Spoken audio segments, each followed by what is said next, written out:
সকল যুবকদেরকে হেফাজত করা, কারণ যুবকরাই হলো সমাজের মেরুদণ্ড, যুবকরাই হলো সমাজের মূল চালিকা শক্তি। আর যুব সমাজ যদি নষ্টামির দিকে চলে যায়, গোটা সমাজ নষ্ট হবে। যুব সমাজ যদি সেকুলারিজমের দিকে ধাবিত হয়, গোটা সমাজটা সেকুলার সমাজে পরিণত হবে। এই যুব সমাজ যদি দ্বীনের জন্য জাগ্রত হয়ে যায়, ইনশাআল্লাহ তাদের বুকের তাজা রক্তের বদৌলতে এই জমিনে ইসলামের পতাকা পতপত করে উঠবে।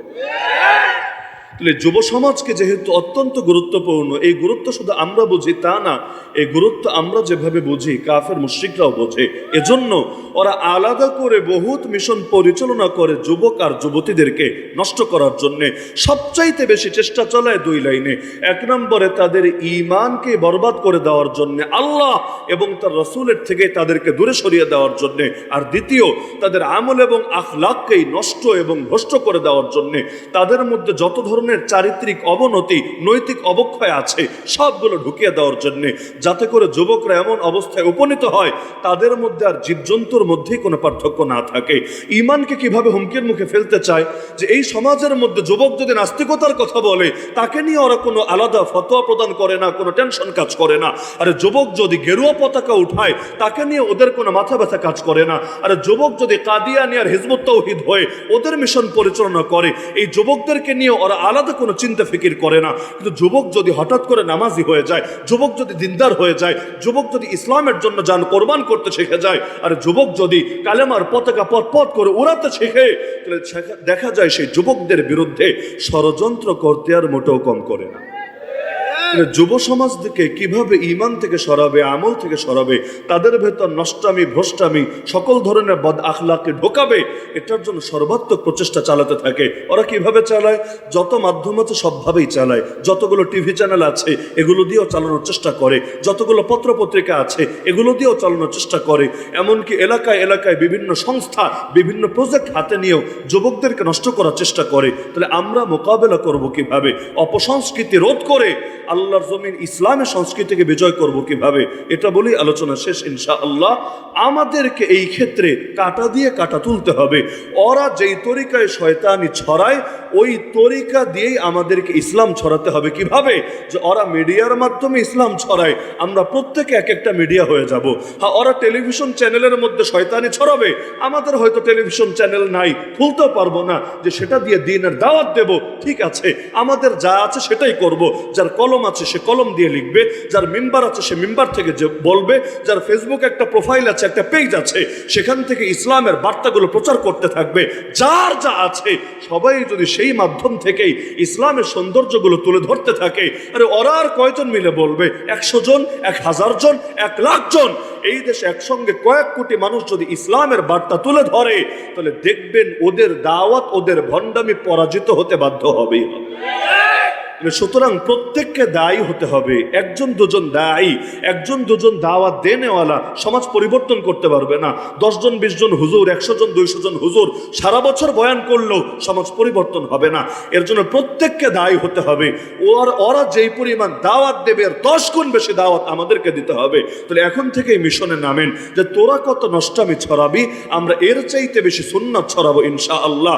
তোরা কত নবী বিদ্বেষ ছড়াবি, আমরা এর চাইতে 1000 গুণ বেশি নবী প্রেম ছড়িয়ে দেবো ইনশাআল্লাহ। পারবেন না ইনশাআল্লাহ? তাহলে এখানে যুবকরা যারা আছেন, টার্গেটে রাখেন সারা বছর বিভিন্ন প্রজেক্ট হাতে নিয়ে ইসলামের খেদমত আঞ্জাম দিতে থাকবেন। একদিন মাহফিল করলেন এটি শেষ না, বরঞ্চ গোটা বছর জুড়ে এলাকার মধ্যে যাতে দিনদারি জাগ্রত থাকে, এর জন্য আপনাদেরকে ফিকির করতে হবে। 1 নম্বরে এলাকার মানুষ যাতে বেশি থেকে বেশি নামাজি হয়, এর জন্য চেষ্টা করা লাগবে নাকি লাগবে না? কিভাবে চেষ্টা করবেন? সবচাইতে বেশি গাফলতি হয় ফজরের নামাজে। ফজর নামাজ নিয়ে প্রয়োজনে আলাদা ক্যাম্পেইন পরিচালনা করেন। যুবকরা ফজরের পরে একটা বৈঠক করেন, একটা পরামর্শ করেন যে আমাদের কোন কোন ভাই আজকে আসলো, কোন কোন ভাই আসলো না। যারা আসলো তাদেরকে উৎসাহ দেন, মনোবল বাড়ান। যারা আসলো না, 2 জন 4 জন মিলে গ্রুপ হয়ে তাদের ঘরে যান, ঘুম থেকে উঠিয়ে তাদের খোঁজ খবর নেন। যদি নামাজ না পড়ে থাকে তাদেরকে এখন নামাজ পড়ানোর ব্যবস্থা করে দেন। এটা হলো নামাজের দিক। এলাকার মধ্যে যাতে কোনো নষ্টামি না হয়, কোনো গান বাজনা না হয়, কোনো যাত্রাপালা না হয়, কোনো নর্তকী এসে এলাকার যুবকদের পরিবেশ যাতে নষ্ট করতে না পারে, এর জন্য সামাজিক উদ্যোগ নেন। যে এলাকায় যেখানে যেখানে এতকাল গান হতো, প্রয়োজনে আপনারা সকলে মিলে অর্থ দিয়ে সেখানে কোরআনের মাহফিলের ব্যবস্থা করার উদ্যোগ নেন। মসজিদে মসজিদে মানুষ যাতে ব্যাপকভাবে শুধুমাত্র মসজিদে এসে নামাজই পড়ে না, বরং মসজিদ থেকে জীবন গড়ার ইলম হাসিল করে, জীবন গড়ার শিক্ষা নেয়, এই রকম চেষ্টা চালান। প্রতিটা মসজিদ হবে এক একটা খানকা, আত্মশুদ্ধির জায়গা। খানকা মানে এটা না যে একজন পীর সাহেব থাকবে আর উনি সবক দেবে, বরং এই অর্থে এখান থেকেই এলাকায় যত ফিতনা আছে সবগুলো ফিতনার মোকাবেলা করা হবে, এবং যত যত সুন্নতের কমতি আছে এলাকার ভেতরে সবগুলো সুন্নত ব্যাপকভাবে জিন্দা করার জন্য মেহনত করা হবে। এলাকায় যুবকরা টাকা পয়সা কিছু জমিয়ে এবং অন্যদের সাথে কথাবার্তা বলে লাইব্রেরি গড়ে তোলেন, পাঠাগার। এই পাঠাগারের মধ্যে কিছু বই টাকা দিয়ে কেনেন, আর যাদের ঘরে বই টই আছে ঘরের মধ্যে না রেখে পাঠাগারে এনে বই রাখেন। আমার বই আছে, আমার বইটা আরো 10 জনে পড়েন, এই ভাইয়ের বই আছে, এটা নিয়ে আরো 20 জনে পড়েন। তো এভাবে জ্ঞানের আলো যত বেশি ছড়াবে, আলো যত জ্বলবে, অন্ধকার তত দূর হবে। ইকরা বিসমি রাব্বিকাল্লাযী খালাক, কোরআনের প্রথম আদেশে ছিল পড়ো। সুতরাং পড়ার লাইনে কোনো গাফলতি হবে না, বরঞ্চ বেশি থেকে বেশি মানুষ যাতে পড়তে শেখে, জানতে শেখে সহি দিন কোনটা আর দিনের নামে ভণ্ডামি কোনটা পার্থক্য করতে শেখে, এর জন্য চেষ্টা চালাবেন। আর যেখানে যেখানে ফিতনা মাথাচাড়া দিতে দেখবেন, ফিতনা শুরুতে থাকতেই এটার অঙ্কুরেই শেষ করে দেবেন।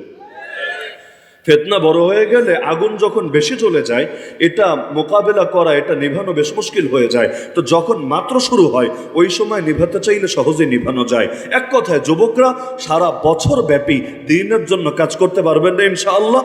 এজন্য জাস্ট 2টা কাজ করবেন, যুবকরাও সর্বদা সংঘবদ্ধ থাকবেন, একতাবদ্ধ থাকবেন, আর সচেতন ওলামায়ে কেরাম যারা আছে তাদের সঙ্গে নিয়মিত পরামর্শ করে আপনারা আপনাদের কর্মপন্থা সাজাবেন ইনশাআল্লাহ সুম্মা ইনশাআল্লাহ। দেখবেন 2-1 বছরের মধ্যে এলাকার চিত্র পরিবর্তন হবে। এই এলাকা আরো 10টা এলাকা, 100 এলাকার জন্য একটা মডেলে পরিণত হবে। আল্লাহ আমাদের সবাইকে তৌফিক দান করুন। যারা কষ্ট করে মাহফিলের আয়োজন করেছেন, রব্বুল আলামিন দুনিয়া এবং আখিরাতে সর্বোচ্চ জাযায়ে খায়ের দান করুন, আমিন। ওয়া আখিরু দাওয়ানা আনিল হামদুলিল্লাহি রাব্বিল আলামিন। আসসালামু আলাইকুম ওয়া রাহমাতুল্লাহি ওয়া বারাকাতুহু।